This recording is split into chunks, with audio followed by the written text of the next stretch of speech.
ఏపీలోని పల్నాడు జిల్లా కలెక్టర్ ఎస్పీలతో పాటు మరో 2 జిల్లాలకు కొత్త ఎస్పీలను నియమిస్తూ కేంద్ర ఎన్నికల సంఘం ఆదేశాలు జారీ చేసింది. పల్నాడు ఎస్పీగా మల్లికా గార్గ్, అనంతపురం ఎస్పీగా గౌతమి శాలిని, తిరుపతి ఎస్పీగా హర్షవర్ధన్ నియమించింది. పోలింగ్ రోజు చెలరేగిన హింసపై సీఎస్, డీజీపీపై సీరియస్ అయిన కేంద్ర ఎన్నికల సంఘం ఈ 3 జిల్లాలకు కొత్త ఎస్పీలను నియమించింది. పల్నాడు జిల్లా కలెక్టర్గా లట్కర్ శ్రీకేష్ బాలాజీని నియమించింది.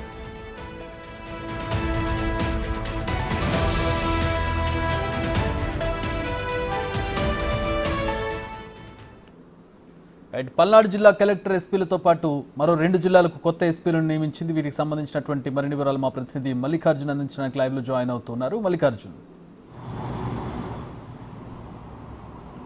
ఏదైతే పోలింగ్ తర్వాత హింసాత్మక ఘటనలు ఎక్కడైతే జిల్లాల్లో నెలకొన్నాయో ఆ జిల్లాలకు సంబంధించిన ఎస్పీలను కూడా కేంద్ర ఎన్నికల సంఘం విధుల నుంచి బదిలీ చేయడం జరిగింది. ప్రధానంగా చూసుకుంటే కనుక పల్నాడు జిల్లాలో చూసుకుంటే 3 నియోజకవర్గాల్లో ఈ హింసాత్మక ఘటనలు చోటు చేసుకున్నాయి. ఇక్కడ పల్నాడు జిల్లాలో ఎస్పీతో పాటు అక్కడున్న కలెక్టర్ను కూడా బదిలీ చేయడం జరిగింది. కొత్త కలెక్టర్ని నియమించడం, వాళ్ళ ఎస్పీని కూడా నియమించడం జరిగింది. దీంతో పాటుగా అనంతపురం జిల్లా కలెక్టర్ని కూడా, అనంతపురం జిల్లాకు సంబంధించిన ఎస్పీని కూడా బదిలీ చేయడం, మళ్ళీ కొత్త ఎస్పీని కూడా నియమించడం జరిగింది. ఇట్లాగే చిత్తూరు జిల్లాకు సంబంధించి కూడా చూసుకుంటే చిత్తూరు జిల్లా కూడా ఎస్పీని బదిలీ చేయడం, కొత్త ఎస్పీని కూడా నియమించడం జరిగింది. మొత్తం ఓవరాల్గా చూసుకుంటే కనుక సిట్కు సంబంధించి సిట్టు అధికారులు ఇప్పటికే వాళ్ళ విచారణ వేగవంతం చేస్తూ ఉన్నారు. ఏదైతే హింసాత్మక ఘటనలు జరుగుతూ ఉన్నాయి, హింసాత్మక ఘటనలపై కూడా డీటెయిల్గా రిపోర్టు నివేదిక ఇవ్వాలంటూ కూడా కేంద్ర ఎన్నికల సంఘం ఏదైతే సిట్ని ఏర్పాటు చేయాలని చెప్పి సూచించిందో ఈ మేరకు సిట్ అధికారులను కూడా నిన్న నైట్ నియమించడం జరిగింది. సిట్ అధికారులు ఇప్పటికే ఆ కేసుకు సంబంధించి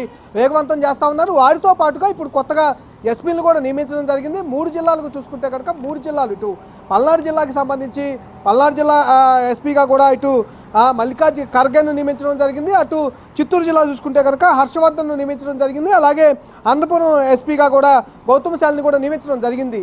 Chakri, all right, thanks for the updates Mallikarjun.